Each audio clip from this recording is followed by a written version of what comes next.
Western self-care often feels like a transaction. Candles that burn out, apps that charge you monthly, retreats that drain your wallet, but leave your mind exactly where it was. But what if care didn't need to be bought? In Korea, it's somewhat quieter, deeper. Ancient habits woven into everyday life. No products, no pressure. Just breath, rhythm, movement, and presence. Simple practices that bring the body back into balance, so the mind can follow. Not quick fixes. Real alignment. Today, we're exploring 10 Korean habits that cost nothing, but have the power to reshape everything. Start with just one, and notice the shift.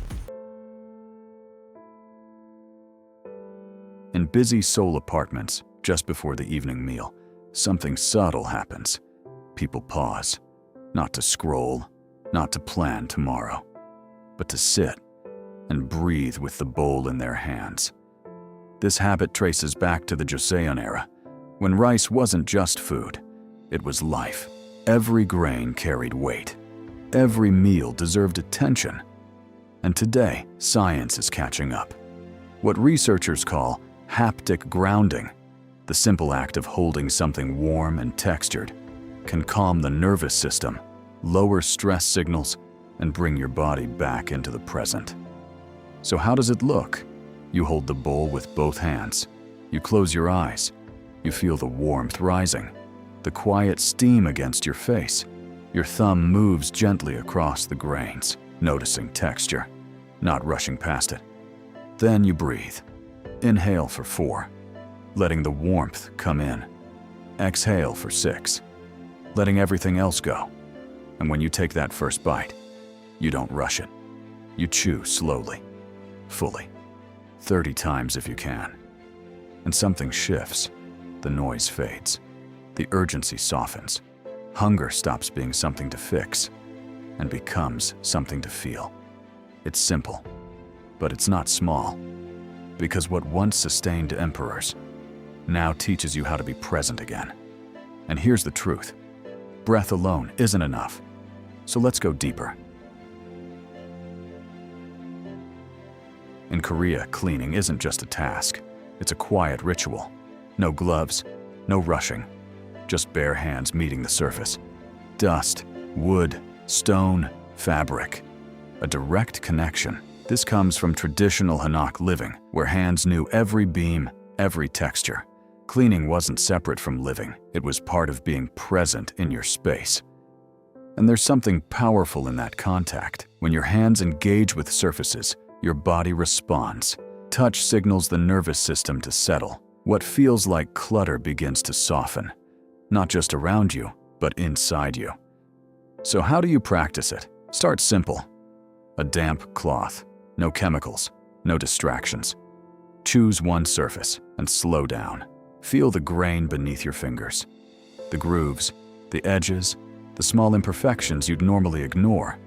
Move in steady circular motions, like you're polishing something valuable, not just wiping it down. Stay with it. If your hands tire, pause, breathe, then continue. And as the surface begins to change, something else does too. Your space clears. Your mind follows. Because this isn't about perfection. It's about contact, awareness, intention. You're not just cleaning your environment, you're resetting your state. And once your hands have done their work, your breath is ready to go deeper. On the shores of Jeju, the Haenyeo, Korean women divers, descend into cold water and hold their breath for minutes at a time. Not because of stronger lungs, but because of deeper presence. They don't fight the breath. They release fear first. This is where danjon breathing begins. The lower belly expanding and contracting like a steady tide. In Korean tradition, this is your center, your anchor. And when you breathe from here, something shifts. The nervous system slows. The heart rate softens.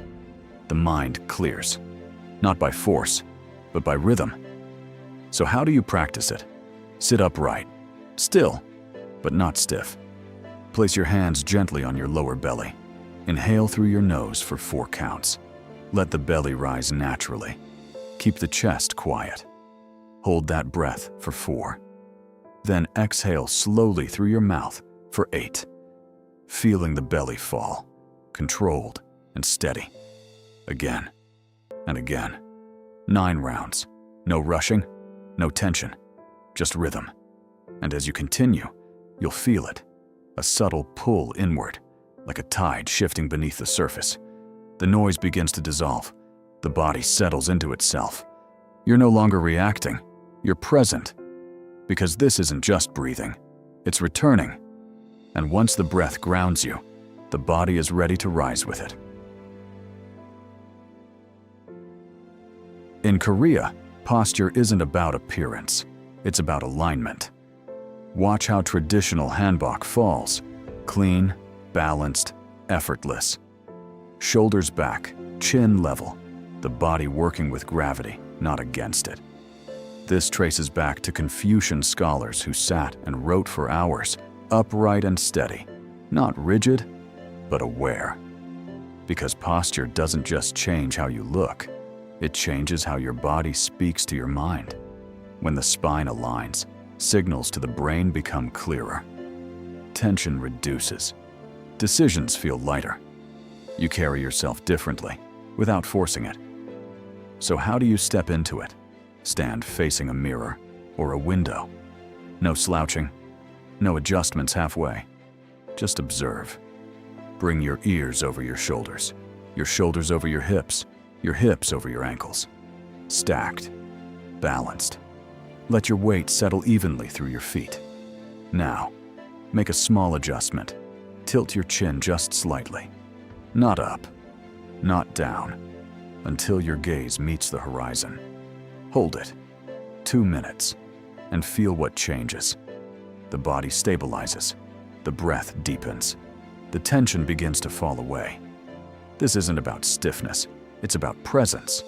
Because when your body aligns, something else arrives quietly. Clarity, authority, control. And once the body finds its line, your feet begin to remember something deeper, connection. In Korean temples, monks move in quiet circles, barefoot, unhurried, fully present. Each step follows a simple rhythm: heel, ball, toe. A soft, continuous arc, like a shadow tracing the ground beneath them. It's not just walking. It's awareness moving through the body. Rooted in ancient reflexology, every point of the foot connects inward, to organs, to balance, to the nervous system. And when you walk like this, something subtle begins to wake up. So how do you practice it? Find a flat space. Remove your shoes. Start walking slowly in a circle. Let your heel touch first. Then roll forward through the ball. And finally the toes. No rush, just flow. Feel your arches engage. Let your toes spread naturally. Stay with the movement. Continue for 10 minutes. Then pause and reverse direction. And as you move, notice what shifts. Your feet become more alive. Your body follows. Your awareness sharpens without effort. Because this isn't exercise, it's a connection. You're not just walking across the floor, you're waking up everything beneath you.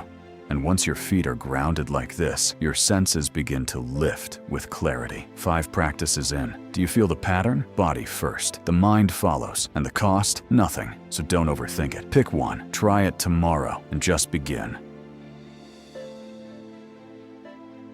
In Korea, eye contact carries a different energy. It isn't sharp. It isn't confrontational. It's soft, steady, almost like you're looking through the moment, not just at it. Like watching the horizon through water. This idea shows up in Zen archery, where a hard, fixed gaze scatters attention, but a softened gaze brings everything back to center.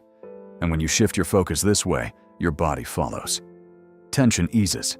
The need to control fades. Clarity arrives without force. So how do you practice it? Find a distant point, a tree, a corner, something still. Now let your eyes rest on it. Don't lock in. Don't narrow your focus. Instead, widen it. See the whole scene at once. The edges, the movement, the space around the object. Let your gaze relax, like it's settling into the distance. Blink slowly, then hold that soft focus for a few seconds. Stay here, 5 minutes a day, and notice what changes. The world feels less sharp, less demanding. Your mind stops chasing details and starts absorbing the whole, because this isn't about seeing more. It's about seeing differently. Clarity without pressure. And once your eyes begin to soften like this, your ears start to open in a whole new way. In Korean medicine, the ear isn't just for hearing. It's a map. A small landscape where the whole body is reflected. Organs, systems, balance. And when you stimulate it, something deeper begins to respond. This comes from traditional frameworks like Sasang medicine, where the ears are seen as gateways, regulating the flow of energy through the body. So when you bring attention here, it's not random, it's intentional. And it works quietly. So how do you practice it? Start with your right hand. Place your thumb along the outer curve of your ear, the helix. Then slowly trace it upward, all the way to the top, and back down toward the lobe. Move gently. No pressure. Just steady contact. Now switch. Let your left hand mirror the same motion on the other ear. 20 slow strokes on each side. Stay present with it. Then lightly pinch the earlobes, just enough to feel the connection. And throughout it all, keep breathing. Slow, deep, unforced.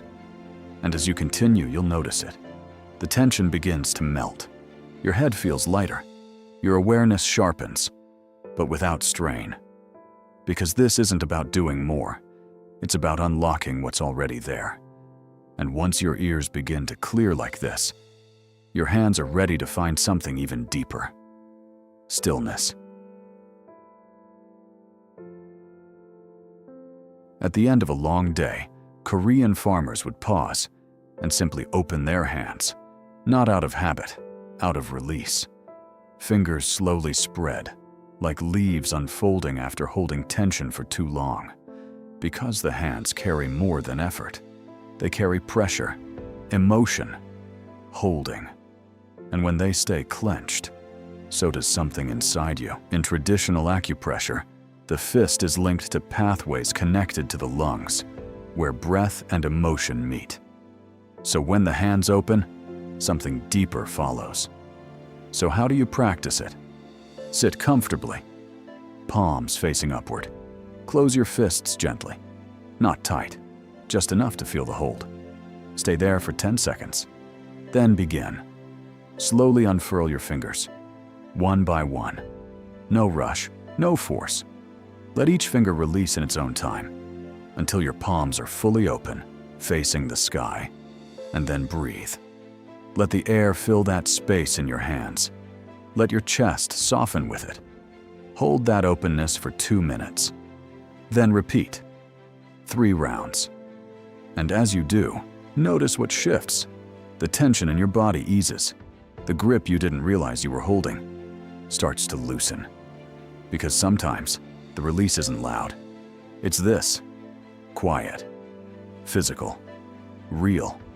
And once your hands learn how to open like this, your voice begins to find something just as important: truth. In Korea, speech carries weight. It isn't rushed, it isn't thrown out to fill space. Each word is placed, deliberate, felt, allowed to land. This rhythm echoes in traditions like Seijo poetry, where just a few syllables carry depth and meaning. Nothing wasted, nothing forced. Because when you slow your speech, your body slows with it. Breath deepens, pressure eases, and your voice begins to feel rooted, not scattered. So how do you practice it? Start with a simple sentence. I feel calm. Now don't say it all at once, break it. 1 word at a time. I, pause, breathe, feel, pause again, calm. And as you speak, pay attention. Feel where your tongue sits. Notice how the air leaves your mouth. Let each word fully arrive before the next begins. Do this with 10 sentences. Then record yourself. Listen back. Not for perfection, but for presence. You'll hear it. A different tone, a steadier rhythm, a voice that feels grounded. Because this isn't about speaking slower for the sake of it. It's about meaning what you say as you say it. And once your words begin to land like this, your mind starts to settle into something deeper, a quiet readiness. Because what comes next is where all of it comes together, in rest. Before sleep, there's one final shift. In Korea, some people breathe their room, not metaphorically, physically. They move slowly along the edges of the space, aware, present, as if resetting what the day left behind. Because spaces hold energy. Moments linger. Tension settles into corners you don't notice, and this practice clears it quietly. So how do you do it? Dim the lights. Stand still for a moment. Then begin walking slowly along the perimeter of your room. Clockwise. Let your palms hover just a few inches from the walls. No need to touch. Move steadily. When you reach the corners, slow down. Breathe deeper there, as if you're clearing something out. Complete the full circle. Then step into the center of the room and sit still and feel it. The space softens, the room exhales, and so do you. Sleep comes easier, deeper, cleaner. 10 Korean habits. No cost, no tools, just light and shadow shifting. Clutter becomes calm. The body guides the mind back home. Because Korea understood something simple. Presence isn't something you buy. It's something you practice, daily, quietly, without noise. So don't try to do everything. Just pick one. One habit tomorrow. Let it settle. Let it work. Because the shift you're looking for, it doesn't come from chasing fixes. It comes from becoming one.